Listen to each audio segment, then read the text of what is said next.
Hello, my name is Professor Ron Darnell, and I am your instructor for Contract and Procurement Management at DeVry University, the Keller Graduate School of Management.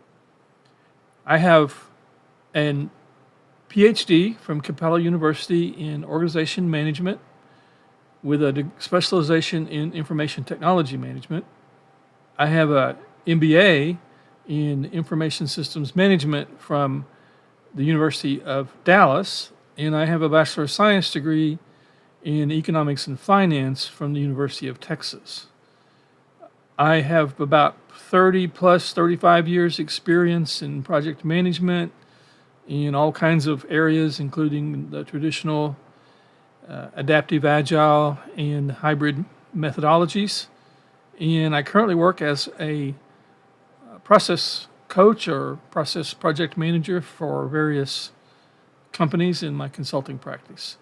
If you have any questions about the course or any concerns, you can email me or contact me through text. And I have put my contact information in here in the announcements section of the course. So you can go down here and look at Dr. Darnell's office hours.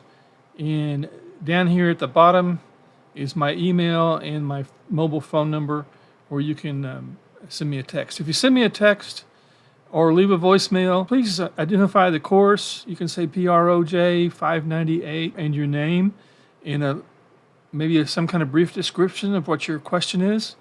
And that way I can do some preliminary research and maybe even get an answer for you before I return your call.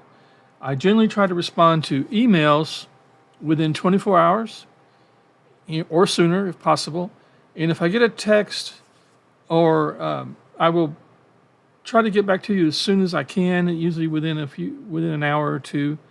If for some reason I do not reach out back to you within those time frames, reach out again and I'll get to you. Sometimes my email gets a little busy and things get pushed to the bottom and I overlook them from time to time. So anyway, let's take a quick look at the course. We'll start here with the syllabus. Again, my contact information is right here. My email for DeVry is right there. The two textbooks are both provided with the course. The Procurement Project Management Success, Achieving a Higher Level of Effectiveness by Diana Lindstorm. And the PMBOK Guide, I believe that's the 6th edition that we'll be working with. The PMI also put out a new book called Process Guide or something like that, which is a simple equivalent to that. So if you guys have a copy of that, that's fine too. The course objectives. Here we're going to be discussing what procurement's all about, the procurement cycle, plan, conduct, and control. Identify and analyze the factors that are important when qualifying vendors. Identify and examine relevant factors that affect buyer and supplier decisions in contracts. We're going to look at the different types of bidding models. We'll evaluate and prepare technical management, ethical requirements, and respond to government requests for proposal. Talk about key factors when negotiating an agreement and evaluating competitive options and establishing a negotiating strategy. We'll identify, analyze, and select effective management techniques to control costs. So that's the monitor control process. And talk about commercial teams, conditions, and the Uniform Commercial Code and how government regulations affect the procurement process. In here is the weekly schedule. This is the grading section. The discussions are worth about 20% of the course grade. We have 2 projects in here, which we'll talk about that. Two major written assignments. The first one is this analysis project, RFP analysis project, which is 200 points. The second one is the RFP procurement document, which is worth 300 points. So those are the 2 big major ones. We have a negotiation exercise. We have a procurement scenario to go through. So you guys can go and review this page, and it has the different breakdown for the grades here as well. But I want to go to the modules first, and we're going to look at this first big major assignment, which is due in week 4.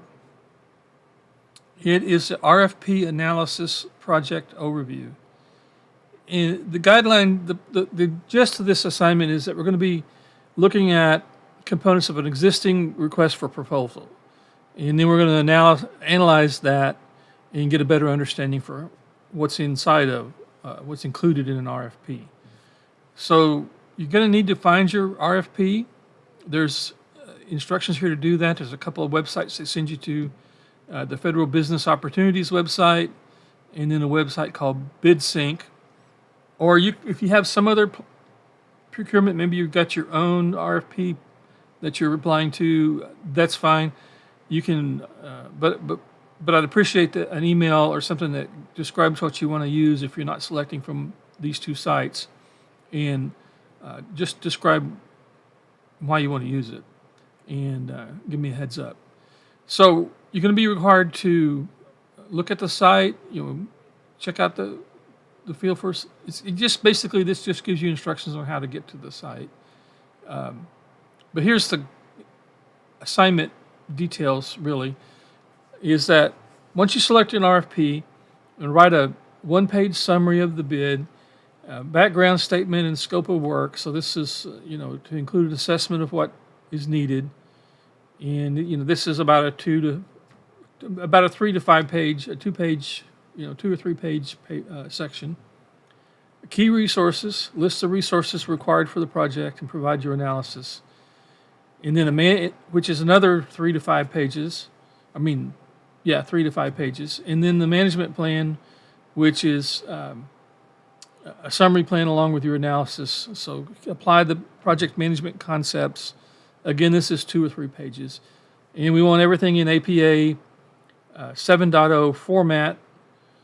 And so there's some instructions here that you can download, the RFP analysis instructions. I'll bring those up here. And has this. It's really a template that you can use to do this. It has the margins and everything all set up. And it tells you what should go in each section. It's pretty handy. And then make sure you have a bibliography or reference list, and use the PMBOK guide, and the textbook is fine. Really, any reference or source is okay with me. Anything that you find valuable to what you're doing is okay with me. Just make sure you include proper in-text citations and list it on the reference list. And this is the scoring rubric, which I'll set that up, and you can do that. So we'll go back to the modules now, and we'll look at the next big one, which is due in week 8.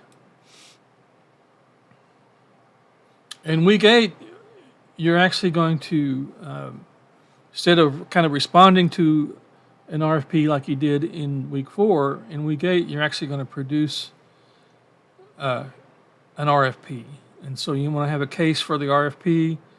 It's got some resources that you can use.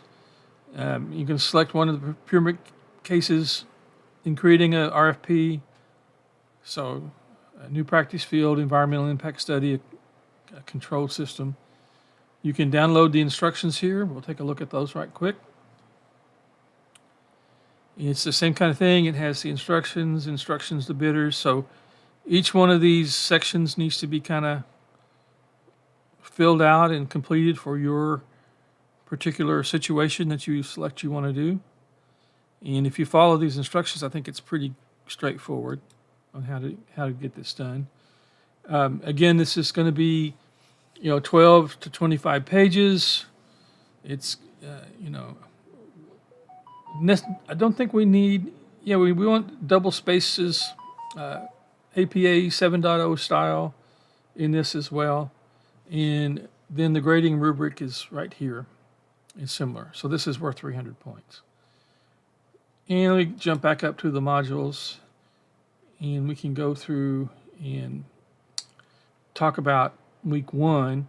Week one, we have an introductions discussion, and we have roles and responsibilities of the procurement cycle discussion, and then an assignment here to understand what's going on in the week four assignment. In week two, we have contracting, planning the contracting, and again, we have a discussion question and heads up on the week four.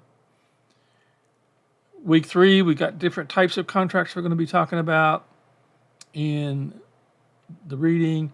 Week four is conducted procurement, so this is when we're going to actually respond to an RFP and turn in the RFP assignment. In week five, we have negotiation and contracts.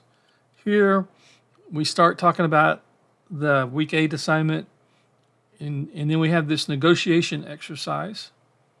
And the negotiation exercise is a 3-page paper or accompanied by a narrated PowerPoint.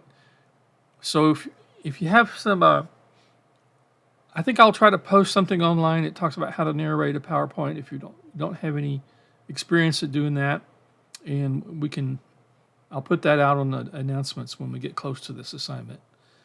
And then we have week 6 RFPs reading.